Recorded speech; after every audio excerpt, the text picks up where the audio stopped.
Nothing will top the original Jurassic Park. Jurassic World is my favorite Jurassic Park movie. Hot take. Hot take. I know. I'm not. It's not the best film out of the series. That's a clear. There's a divide between film and movie. Yeah. But I know Jurassic Park, the original, is the best Jurassic Park film because nothing's gonna top that iconic scene of the water shaking. Everything in that movie. A lot of iconic moments. I think the kitchen scene with the raptors, amazing. But I did really enjoy Jurassic World. Jurassic World, Yeah, I saw it twice in the theaters. Twice in the theaters. It's not a movie I would expect to see twice in the theaters. So I didn't hate this trailer. A lot of people did, but I didn't hate it either. I'm just impressed. I'm very optimistic to the future of this franchise, and hopefully the next trailer gives us a little more. Maybe there's a cooler shot. Yeah. Not too much though. We don't want to pull a DC on us. Exactly. All right, moving on. We'll talk about the second trailer as our last news topic. I want to talk about Quentin Tarantino is now directing a Star Trek movie. Yeah. It's been confirmed. It's been kind of confirmed. We can pull up the official news story, but point is, Insider, everything we know so far about Quentin Tarantino's Star Trek movie, which will be rated R. Yeah, it looks like it's happening. Yeah. So it's very, to me, kind of unexpected. I know to me, it's very unexpected. I know he is a Star Trek fan. Yes. So this story had been brought up in the past, but had never gone too far in. But now it's basically official after his Marilyn Manson. What do I call him? Charlie Manson. Charlie. Oh, Marilyn Manson's like the punk rock singer. My bad. Which also after the Charles Manson movie, this is his next movie, and as you said, working title for that may be Helter Skelter, which is cool. Yeah. No, but like all his movies are original except for Jackie Brown, which was based off a book. Right. But still, he took so much liberty with that movie. Yeah. It's basically his own. This is like a huge turn for him if he does it. Back-to-back movies based on obviously this next movie, the working title Helter Skelter. It's not based off. It's an original story surrounding the murders.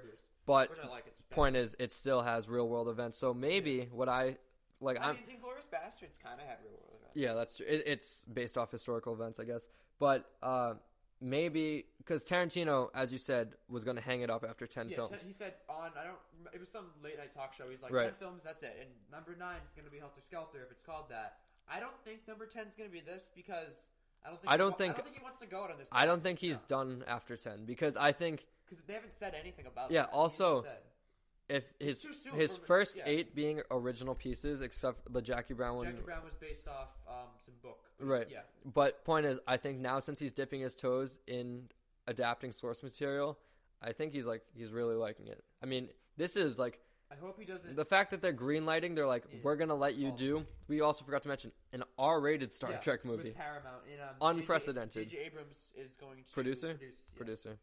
But this news is pretty big because it's just Quentin Tarantino stepping out of. I wouldn't call it his comfort zone, but stepping out of what his norm. Yeah. I wonder if Chris Pine in the cast of the Star Trek trilogy are gonna come back for this. It's interesting because I think the Star Trek trilogy is a pretty solid trilogy. Yeah, the first one's pretty good. Into Darkness really like it. I think it's all right. And then I haven't seen Beyond. Beyond is really cool. I hear Beyond is amazing. Yeah. But I thought I heard a rumor too that Patrick Stewart would reprise his role. The only time he'd come back is Captain Picard. Jean-Luc Picard. Yeah. So I'd actually kind of like to see that. I'd like to see this take a turn from the trilogy we're in now. I think that was a fine trilogy. Maybe just wrap it up, or I don't think it's ended yet. Or maybe call this. I mean, Star Trek's not big enough to be having its own like anthology. Well, yeah. So maybe with Star Wars doing anthology movies and saga movies, maybe this is going to be like an anthology movie sort of. How could you say no to Quentin Tarantino? He's exactly. Like, I want to make this movie. They're like, okay. Exactly. So this is all we really have on this. That just confirmed that he's going to do a Star Trek movie. And I'm not a huge Star Trek fan, so this news doesn't hold a ton of weight with me. Mike is a big Tarantino fan, so I'm a huge Tarantino fan. And I like Star Trek. Yeah. I watched a lot of the original series. My dad showed it to me. So yeah. Any final thoughts on the story? Because I've basically said all my piece. I'm excited to know more because not a lot's out right now, but not a lot's out about any projects he's doing recently. Yeah. So let's get his Helter Skelter, if it's called that, movie out first, and then we'll decide. Yeah. and it'll be interesting to see what role Samuel L. Jackson takes in this in the Star Trek movie. All right, our final news topic before we get into The Force Awakens is there was a new Ready Player One trailer, an official trailer, as the first one was basically a teaser. And this movie is going to blow people away. Yeah, it looks very good. This movie is going to be, I think, the surprise of the summer. When I say that, only because it's out of summer movies, it's probably the most original property, despite it being based on a book. Yeah. Because you have your Avengers, you have your Jurassic World, Han Solo. How the movie has so much like non-original content in it. Yeah. How the points of like they use different IPs throughout. Yeah, and the premise isn't very original either. To be honest, I mean, I feel like I've seen this, not to link it to something bad, but there was that movie. Oh, Nerve. Do you remember Nerve? About the Truth or Dare game. Oh, yeah. And it was like, these two people, and they were trying to, like, beat the game or whatever. Anyways, that's not the point.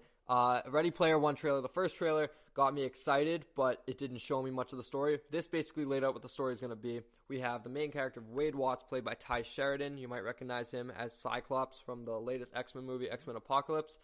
He lives in this place called the Stacks, which is basically just a bunch of trailers stacked in this trailer park in Ohio. Basically the slums, essentially. But I read the book. Yeah, and so in the movie, he goes to the Oasis, which is a virtual reality that everyone plays. Yep.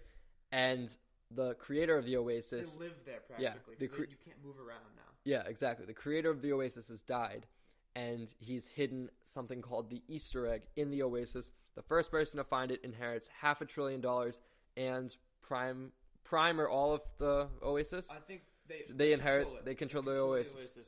And so we see from the trailer, Wade Watts is going to be someone that gains a lot of traction in the pursuit of the Easter egg, and government or shady business guys don't want him to win. It's a big business. They want to control it. They don't want him to win, so they want their own people to win. They want to control the Oasis to make it like you pay for it. Yeah, and so... Because the Oasis has always been free. Yeah, and the head honcho of the businessmen is Ben Mendelsohn, which I was very excited to see, because Ben Mendelsohn, great actor. Last time I saw him was in Rogue One as Dr. Orson Krennic. Dr. Orson, I don't know why I went to that, but Orson Krennic was magnificent in that movie. Easily the highlight. Yeah, the highlight. I think best character performance in the movie, in my opinion. But him as like the head honcho in this movie gets me very excited.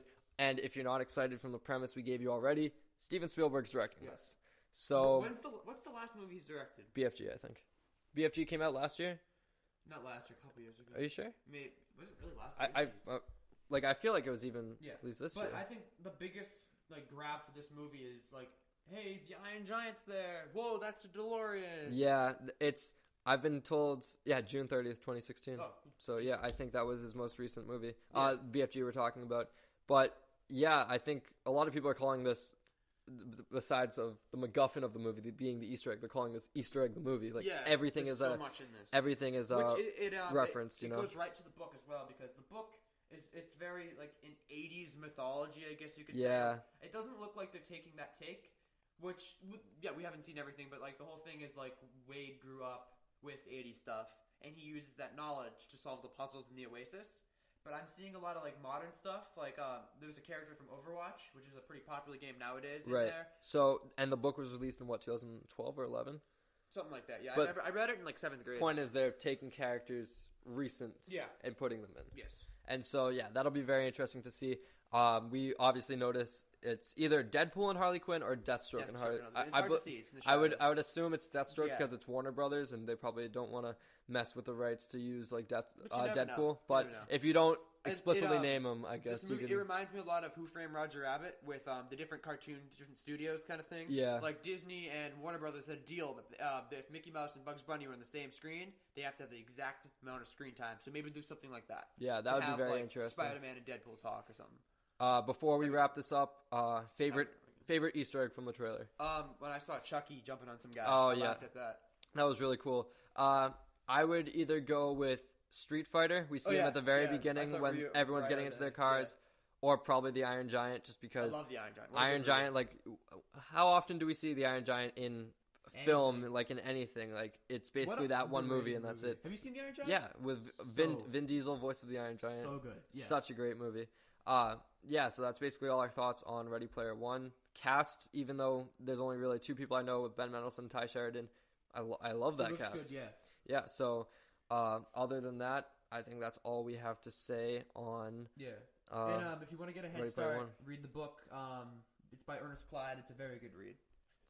Perfect. All right, so we are going to go into our final Star Wars movie review up until our next one, which is going to be The Last Jedi.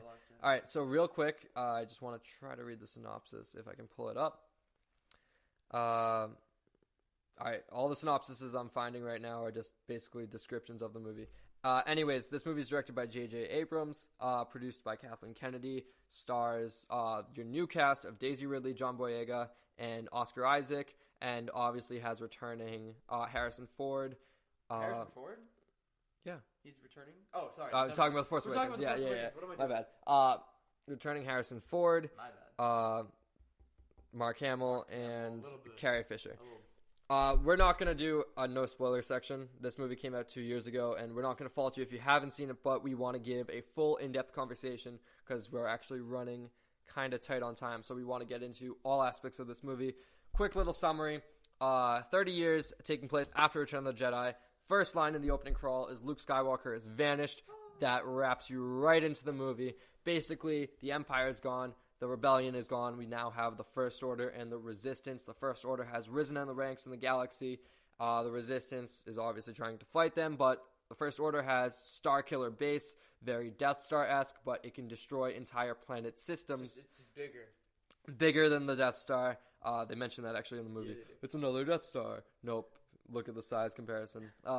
Anyways, even though it gets destroyed far we have a rebel, not even rebel, resistance fighter pilot, Poe Dameron, played by Oscar Isaac, goes to Sand Planet, not Tatooine, Jakku, to get a map that will hopefully lead the resistance to Luke Skywalker, as they are pretty hopeless at this point. Yeah, they need Luke to return.